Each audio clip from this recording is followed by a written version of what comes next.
Assalamualaikum warahmatullahi wabarakatuh. Perkenalkan, kami dari kelompok 4 yang beranggotakan saya sendiri, Iliana Agustin, Intan Permata Mulia, Mareta Ella El Salina, dan Nur Iga Trisna Mustika. Di sini kami akan menyampaikan materi lanjutan dari kelompok 3, yaitu bab 2 tentang konsep akuntansi dan hipotesis keperilakuan.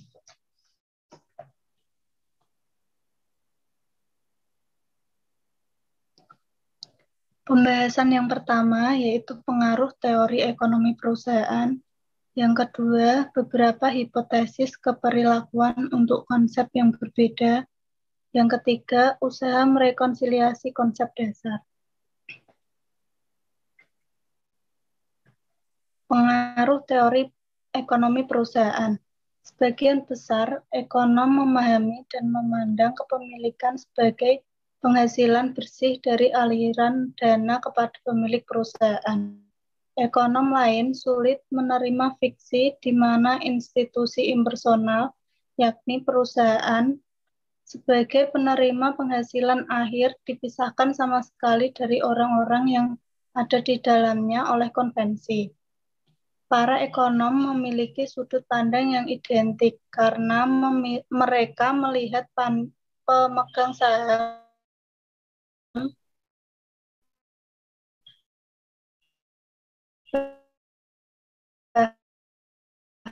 perusahaan bertahankan manajemen.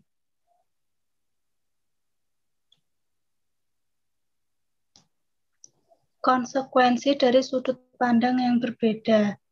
Seorang ilmuwan yang bernama Lorik tahun 1964 menyebutkan perbedaan akuntansi dan pelaporan disebabkan oleh eksistensi dari dua sudut pandang utama. Telah ditunjukkan bahwa terdapat beberapa gradasi atau bahkan bayangan dalam konsep kepemilikan dan konsep entitas. Oleh karena itu, mungkin akan sulit menemukan item-item dari daftar yang digunakannya ketika penyelesaian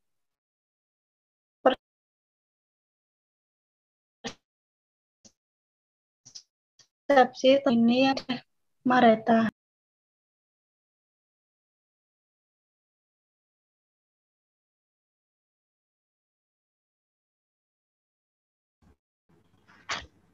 Selanjutnya, beberapa hipotesis keperilakuan untuk konsep yang berbeda. Memang didasari bahwa persepsi yang berbeda sering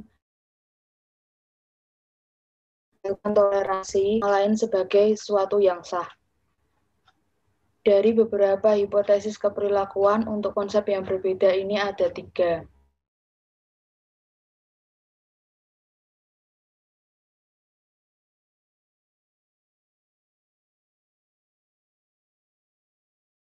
Berkaitan dengan konsep entitas.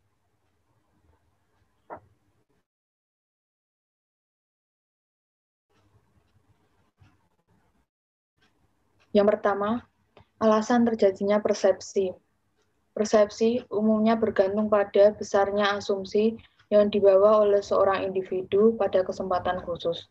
Setiap individu dalam masyarakat yang kompleks dipengaruhi oleh kelompok, baik geografis, agama, pendidikan, teman sebaya, dan kelompok sosioekonomi. Hal tersebut memberikan pengaruh dalam hal norma kelompok dan standar sikap. Ini yang membuat sudut pandang berbeda.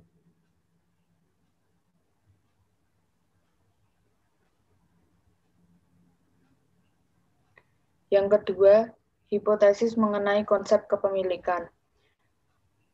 Terdapat hipotesis bahwa sebagian besar pemegang saham yang memiliki saham dalam jumlah yang substansial menganut konsep kepemilikan.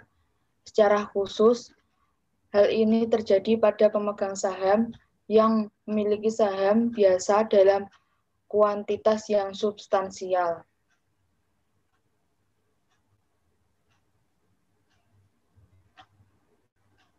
Yang ketiga, hipotesis berkaitan dengan konsep entitas. Terdapat hipotesis bahwa sebagian besar pegawai perusahaan yang tanggung jawabnya didelegasikan menganut konsep entitas. Semakin tinggi skala hierarki dari pegawai tersebut, semakin kuat mereka menganut konsep entitas. Mayoritas dari pegawai semacam ini, baik secara sadar maupun tidak, memandang entitas sebagai pemilik dari keuntungan ketika mereka mendapat aset bersih. Selanjutnya akan disampaikan oleh Intan.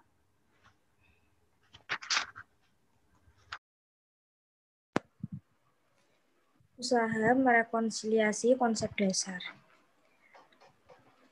Terdapat dua usaha yang dilakukan para ilmuwan akuntansi untuk merekonsiliasi konsep kepemilikan proprietary dengan konsep entity dalam teori akuntansi.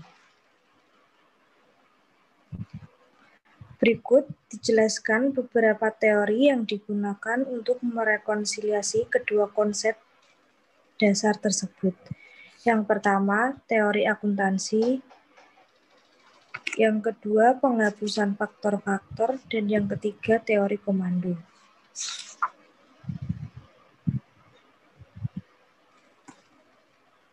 Teori akuntansi dana. Sebagian besar teori akuntansi dana sebagai pengembangan dari teori entitas yang dirancang untuk menggunakan gagasan personalistik. Teori akuntansi dana dari Vetter dirancang menjadi sebuah ekspresi dari cara seseorang memahami perusahaan. Akuntansi dana merupakan cara memandang aset bersama dengan ekuitas dan utang, di mana dana yang diperoleh dari ekuitas dan utang, penggunaannya dibatasi hanya pada aset. Akuntansi dana melaporkan penggunaan dari dana ini dan cara memandang dana tersebut ketika aliran masuknya meningkat setelah dikurangi dengan pembelanjaan.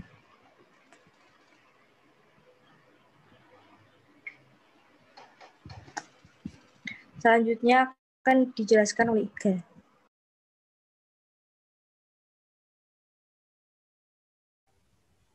Yang kedua, penghapusan faktor-faktor. Menurut Hendrickson, penganut sudut pandang entitas, aset mencerminkan hak perusahaan untuk menerima barang dan jasa. Ketika menilai ulang persediaan dan aset non-lancar, entitas akan menggunakan nilai pasar untuk mendapatkan keuntungan yang diterima perusahaan. Mereka berpandangan pergerakan total dalam nilai pasar dari aset operasi sebagai modal. Sedangkan penganut sudut pandang kepemilikan juga memiliki ulang persediaan dan aset non-lancar dengan bantuan nilai pasar. Mereka mengakui penyimpanan keuntungan atau kerugian terhadap kenaikan nilai pasar dari aset yang lebih besar tersebut dibandingkan dengan pergerakan indeks harga umum yang merubah daya beli ekuitas pemegang saham.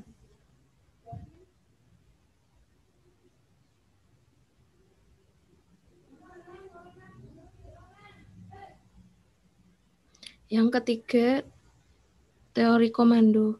Rantai komando merupakan garis wewenang tidak terputus yang menghubungkan semua orang dalam koordinasi organisasi dan menunjukkan posisi orang yang bertanggung jawab. Menurut Goldberg, tidak ada teori entitas atau teori kepemilikan. Semua teori didasarkan pada ide kepemilikan, tetapi kepemilikan adalah konsep yang sangat sulit didefinisikan dan dianalisis secara memadai untuk digunakan ide dasar akuntansi. Meskipun begitu, sulit menghindari persepsi tentang kepemilikan, karena ide kepemilikan properti dalam budaya sudah sangat meresap dan sebagian besar orang melihat aset bersih dan keuntungan perusahaan sebagai milik pemegang saham atau pemilik pada satu sisi ataupun perusahaan itu sendiri. Teori komando dari Goldberg bukan satu-satunya teori yang berarti dalam sudut pandang sebagian besar orang. Ia seperti menegaskan hal ini ketika ia menegaskan bahwa sebagai gantinya ia memfokuskan perhatian pada perusahaan sebagai sesuatu berbeda. Sebagai entitas abstrak, kita seharusnya mengarahkan perhatian langsung pada fungsi pengendalian yang dapat dilakukan oleh manusia. Terima kasih. Sekian dan terima kasih presentasi dari kelompok 4. Kami mohon maaf apabila ada kesalahan kata. Wassalamualaikum warahmatullahi wabarakatuh.